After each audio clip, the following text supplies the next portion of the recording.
কাজ করতেছে, তাদের কাজ নেই, তারা কি দেখে? ফেসবুক দেখে। ফেসবুকে খালি ভিডিও আসে, যে যে ভিডিও পছন্দ করে সেই ভিডিও বারবার আসতে থাকে। বাচ্চারাও যেটা পছন্দ করে সেটা বারবার আসতে থাকে।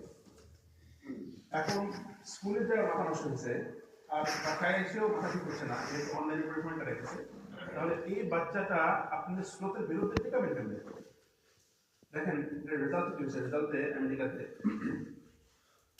2017 হিসাব বলছি, 2017, এখন 2025, 2017 হিসাব হলো যে প্রায় 25%, মানে 4 মুসলমানের মধ্যে 1 জন মুসলমান যারা জন্মগ্রহণ হয়েছে মুসলমান পরিবারে, তারা নিজেকে মুসলমান হিসেবে সাব্যস্ত করে।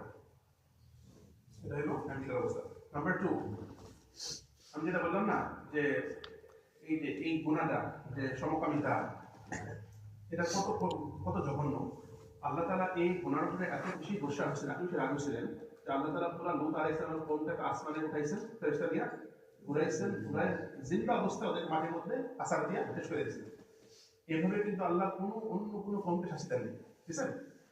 মানে জিন্দা কবর দিচ্ছেন, আর কোনো কওমকে দিচ্ছেন না।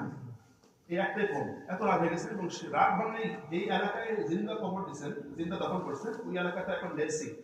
ওইখানে কোনো জীবন্ত কোনো কিছু জীবন্ত ওখানে এখন আজ পর্যন্ত চাষ করতে, মানে কোনো মাছ বাঁচতে পারে না।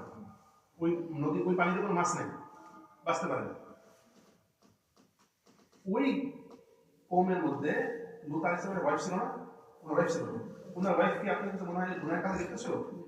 না। ওনার ওয়াইফের কি সমস্যা ছিল? না, ওনার ওয়াইফের সমস্যা ছিল উনি বিশ্বাস করত ওনার কওমের অধিকার আছে। আমেরিকাতে 52%, কত? 52%, 52, 50-এর মধ্যে মুসলমান ছেলেদেরকে যদি জিজ্ঞেস করেন যে 2টা ছেলের এভাবে রিলেশন করার অধিকার আছে, তারা কি জানেন কি বলবে? তারা তো অধিকার আছে। 52% এখন ছেলে মেয়ে আমাদের আমেরিকাতে, তারা লূত আলাইহিস সালামের ওয়াইফের আকীদার সাথে মিলে গেছে।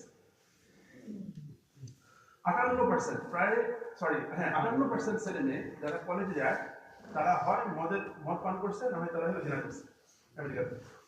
58%। আর 5 জনের মধ্যে 1 জন তারা অমুসলিমের সাথে তার সম্পর্ক, দৈহিক সম্পর্ক, বিয়ের মাধ্যমে হতে পারে আর বয়ফ্রেন্ড গার্লফ্রেন্ড হতে পারে।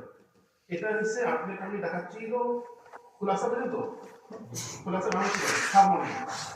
যে এই যে সমাজে যে আমরা আমাদের বাচ্চাদেরকে এবং স্রোতের বিরুদ্ধে ওদেরকে দাঁড়ানোর আমরা যদি রাস্তা বের না করি, তাহলে আমেরিকায় যে সমস্যাগুলি আমরা ফেস করছি, আজকেও করতেছি, আপনারা 100% সেই সমস্যা ফেস করবেন। কারণ আমাদের দুটোই কষ্টি। আপনি যদি আমেরিকা যেরকম ইতালি ছিল, এই দুই দেশের মধ্যে পার্থক্য নেই। সেটাই ইউরোপ, আমেরিকা সেম। এখন সমস্যাটা বুঝতে পারছেন? এখন আমরা